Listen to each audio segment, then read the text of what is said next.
यो चाहिँ खोर्सानी हो हैन, डल्ले खोर्सानी हो, बर पिरो छ। यो चाहिँ घरमै रोपेको हो। यो चाहिँ खतरा छ, पिरो छ के हाम्रो डल्ले खोर्सानी घरमै रोपेको हो, मम्मीले रोप्नु भयो। यो चाहिँ उखु हो हैन, यो चाहिँ इस्कुस, करेला।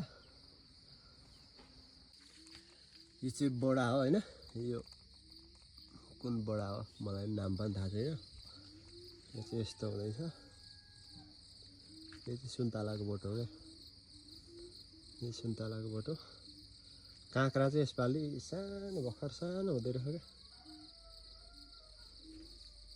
काँक्रा चाहिँ यत्रो छ कि भर्खर सानो हुँदैछ, यहाँ पनि छ अनि त्यहाँ छ काँक्रा।